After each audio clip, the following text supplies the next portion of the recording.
Haleluya. Haleluya. Luar biasa. Haleluya. Capek saudaraku? Apa masih mau nyanyi lagi?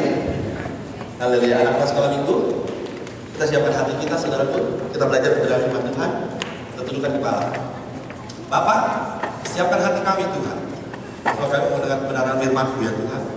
Kau sendiri berbicara, Kau berikan hikmat kepada setiap kami, supaya apa yang kami dengarkan, even hamba-Mu sendiri Tuhan. Sore hari ini Tuhan, Kau yang berbicara, Kau bicara ke hamba-Mu, nyampaikan setiap isi hati-Mu ya Bapak. Terima kasih Tuhan Yesus. Dalam nama Tuhan Yesus kami berdoa. Sama-sama katakan, amin. Haleluya. Yang pegang media siapa? JJ mestinya? Oke. Haleluya. Amin saudaraku, haleluya. Nah saudara, kita akan belajar satu kebenaran firman Allah. Bapak-bapak masih ada WC, kita tunggu sebentar saudaraku. Saya akan flashback 2 minggu yang lalu, atau selama 3 minggu yang lalu, kita akan belajar satu kebenaran firman Tuhan. Kita belajar kebenaran firman Tuhan mengenai bagaimana kita memakai pikiran Kristus, saudara. Bagaimana pikiran Kristus waktu kita hidup di dalam pikiran Kristus dengan baik, saudara. Saudara, saya mau kita pulang dari tempat ini, tidak ada satu di antara kita yang tidak dirubahkan. Setiap daripada kita harus dirubah. Kenapa? Karena firman Tuhan harus menjadi benar-benar jadi landasan kehidupan kita, saudara. Amat sangat disayangkan kalau saudara datang ke tempat ini atau saudara datang ke gereja manapun juga, saudara bersekutu bersama-sama saudara seiman, tapi cuma mendengarkan isi dan nasihat manusia. Tapi kita harus bergerak di dalam membiarkan firman Tuhan itu terjadi dalam hidup kita. Tapi saudaraku, oleh karena kita membiarkan firman Tuhan bergerak di dalam kehidupan kita, firman Tuhan berkuasa dalam kehidupan kita, ada antek-antek yang gak senang, saudara. Iblis namanya. Oleh karena itu, saudaraku, kenapa beberapa minggu terakhir ini Roh Kudus berbicara dengan sangat jelas untuk menyampaikan kepada saudara dan saya, untuk kita semua, bahwa kita sungguh-sungguh, saudaraku, harus memakai pikiran Kristus. Tidak ada lagi yang lain, saudaraku. Sehingga saya bilang dari 2 minggu lalu, seminggu yang lalu, saya katakan, kalau kita dikit-dikit ngomongnya tentang Tuhan kan bilang begini, tapi kita tanya Tuhan dulu. Saudara mungkin ya, saudara akan dianggap oleh teman-teman saudara, atau kalau saudara dikit-dikit begitu, jadi saudara orang yang nyebelin. Dikit-dikit Tuhan, dikit-dikit doa dulu deh, dikit-dikit tanya Tuhan. Jadi orangnya sangat nyebelin, tapi dengan baik-baik, saudara. Itulah kuncinya, ya. Itulah kuncinya. Kalau kita mau mengalami mujizat, kita mau mengalami pekerjaan Tuhan yang dahsyat di dalam kehidupan kita itu terjadi, saudara. Orang mungkin sekarang bilang, lu sok religius, lu sok fanatiknya, tapi tunggu aja sampai mereka melihat mujizat itu terjadi. Mereka lagi bingung sendiri, oh kok bisa ya kamu mengalami keberkatan seperti ini? Kok bisa tiba-tiba kerjaan kamu seperti ini? Apa? Karena ada Tuhan, karena kita senantiasa memakai pikiran Kristus. Katakan amin. Kita harus belajar itu. Saya hari ini bukan mengajar saudara jadi orang yang sok religius. Nah, saya mau mengajar firman Tuhan, mau mengajar saudara dan saya untuk menjadi orang-orang yang membiarkan firman Tuhan itu bekerja dengan dahsyat dalam hidup kita, di dalam pikiran kita, di dalam kehidupan kita. Amin, saudaraku. Amin, saudaraku. Amin. Aminnya tidak mantap. Kalau tadi the desire of your heart mantap. Jangan salah. Jangan salah. Waktu kita punya pikiran, oh kita baca dulu firman Tuhan. Kita baca dulu firman Tuhan. Ini minggu lalu punya. Saya flashback sedikit supaya saudara mengerti.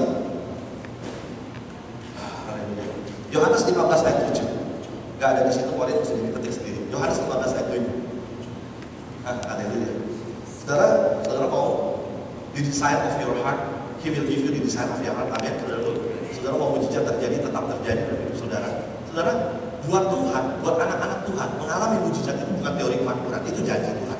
Yohanes 15 ayat 7 berkata seperti ini. Jikalau kamu tinggal di dalam Aku dan firman-Ku tinggal di dalam kamu, mintalah apa saja yang kamu kehendaki dan kamu akan menerimanya. Saudara, waktu itu lalu saya bawakan ini, ada beberapa dari saudara yang bertanya kepada saya, termasuk istri saya, bilang gini, Fen, memang kita memang tahu harus hidup di dalam Tuhan dan firman Tuhan hidup di dalam kita. Minta apa saja yang kamu kehendaki, maka kamu akan menerimanya. Yang kedua, jelas banget. Minta apa saja yang kamu kehendaki dan kamu akan menerimanya. Sangat jelas, sangat mengerti. Saudara tidak mengerti ini? Keterlaluan kalau saudara tidak mengerti. Minta apa saja yang kamu kehendaki, maka kamu akan menerimanya. Saudara ngerti ini? Yang penting katakan amin. Pasti ngerti, saudaraku. Gampang dan enak. Masalahnya yang pertama, saudara. Jika kamu tinggal di dalam Aku dan firman-Ku tinggal di dalam kamu, nah itu caranya gimana? Istri saya nanya, caranya gimana? Nah, saya bilang Tuhan, jemaat pun nanya Tuhan, saya jangan jadi middleman dong Tuhan. Jangan Tuhan suruh saya ngomong sesuatu, orang tanya, suruh saya jawab, Tuhan yang jawab, ya kan? Karena Tuhan yang jawab dong, ya supaya karena jemaat-jemaat di tempat ini Tuhan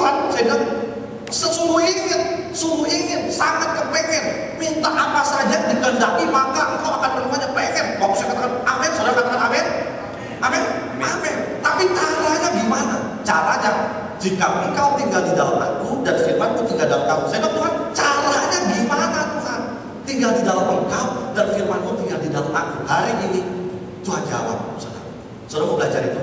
Supaya apa? Minta apa saja kau kehendaki, kau akan menerimanya. Dan ini bukan palsu. Ini bukannya teori kemanusiaan. Ini firman Tuhan.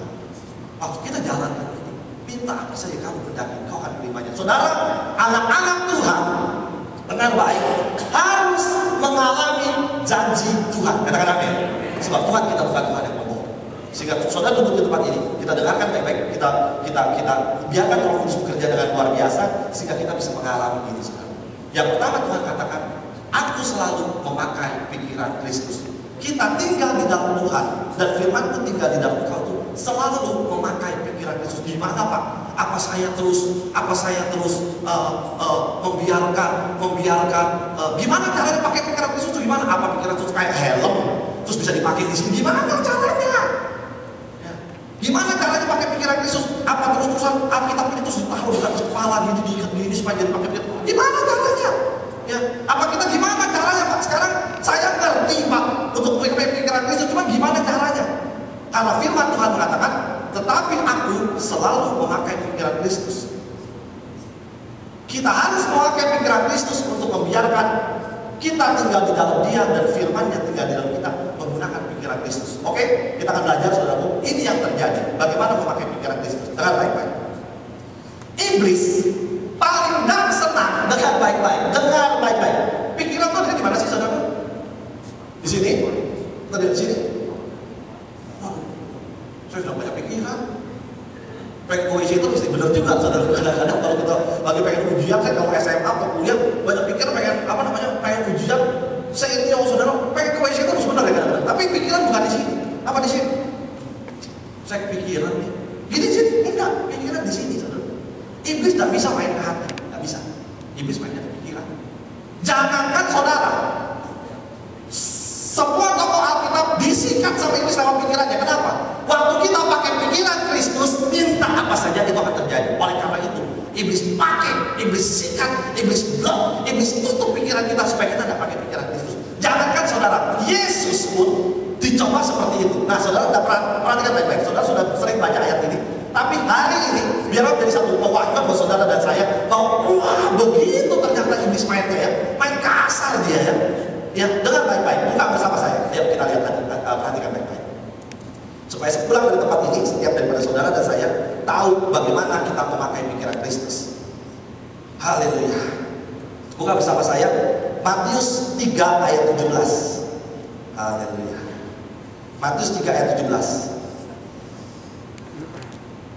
Matius 3 ayat 17, saudara. Oke, ya. Yesus sedang dibaptis Yohanes di sini, ya. Sedang dibaptis Yohanes, ya. Kalau saudara punya Alkitab, dibaca dulu ayat 16-nya supaya saudara tahu settingnya. Yesus sedang dibaptis oleh Yohanes, ya. Sesudah dibaptis, Yesus segera keluar dari ayat 16. Nanti perhatikan baik-baik, apa-apa. Bear with me, kita akan belajar. Sesudah dibaptis, Yesus segera keluar dari air, dan pada waktu itu juga langit terbuka. Dan ia melihat Roh Allah seperti burung merpati turun ke atasnya. Nah, dengar baik-baik, ini settingnya. Terus tiba-tiba saudara yang sangat powerful seperti ini. Saudara sudah sering dengar ini, saudara. Tapi hari ini saya yakin dan percaya, saudara akan bilang, wah Tuhan bukakan sesuatu yang lain. Terus berkata seperti ini. Firman Tuhan berkata seperti ini. Lalu terdengarlah suara dari sorga yang mengatakan, inilah anakku yang kukasihi, kepadanya lah aku berkenan. Dengar baik-baik. Suara dari mana? Suara dari sorga.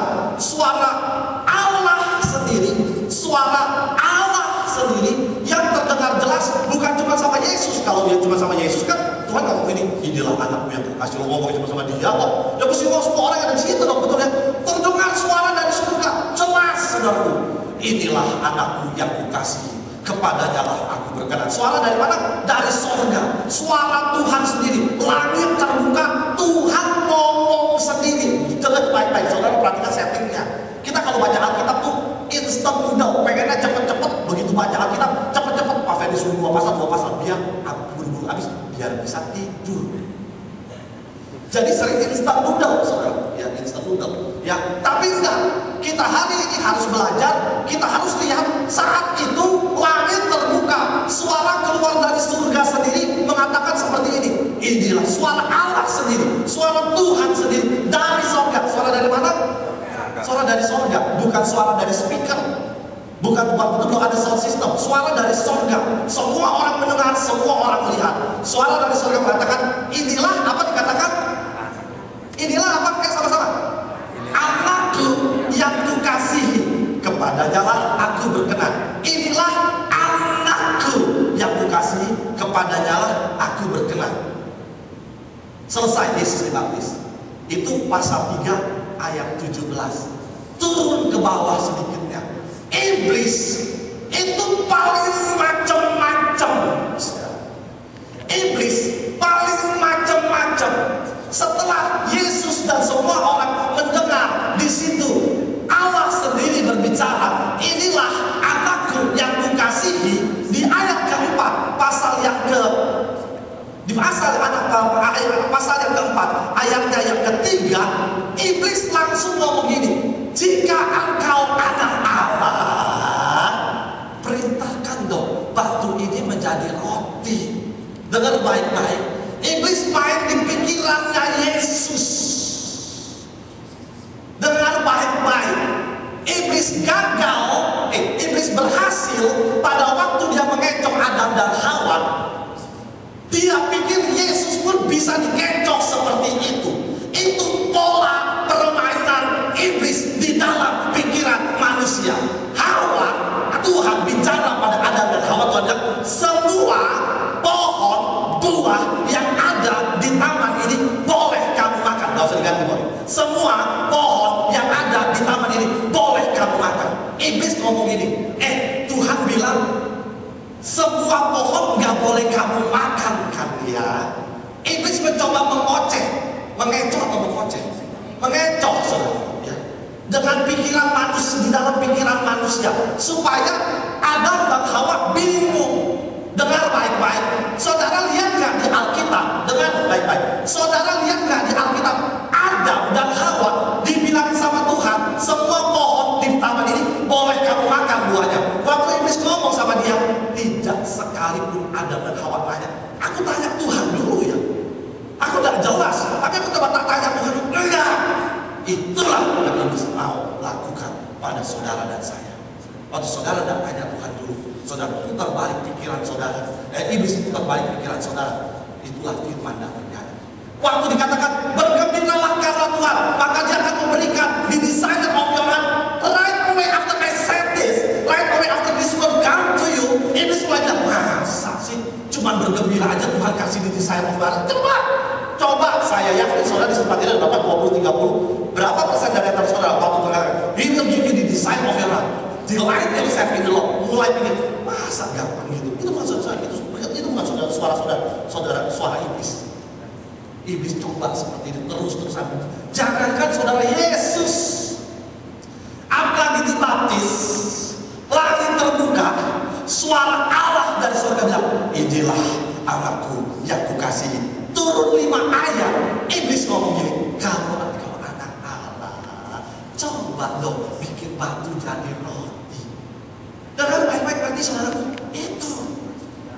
itu kan dalam tanda between the line-nya, iblis mau bilang ini, masa sih kau anak Allah, coba dong bikin batu jadi roti dong kalau kau anak Allah.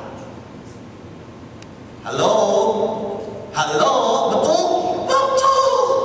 Itu caranya iblis. Sebab dia lihat waktu dia bersama Adam dan Hawa, dia berhasil. Dia mau coba pada Yesus. Sebab kalau dia mau coba pada Yesus dan itu juga berhasil, dia yakin dan percaya, iblis yakin dan percaya, semuanya manusia bisa dilakukan seperti ini. Itu yang dilakukan seperti ini sekarang. Tetapi Tuhan luar biasa. Tuhan Yesus luar biasa. Dengar baik-baik, ini kuncinya. Supaya saudara mengerti, ini kuncinya. Tuhan bilang seperti ini. Ayat berikutnya 4. Ayo. Lalu datanglah sebenarnya, tetapi Yesus menjawab, ada tertulis, manusia hidup bukan dari roti saja, tetapi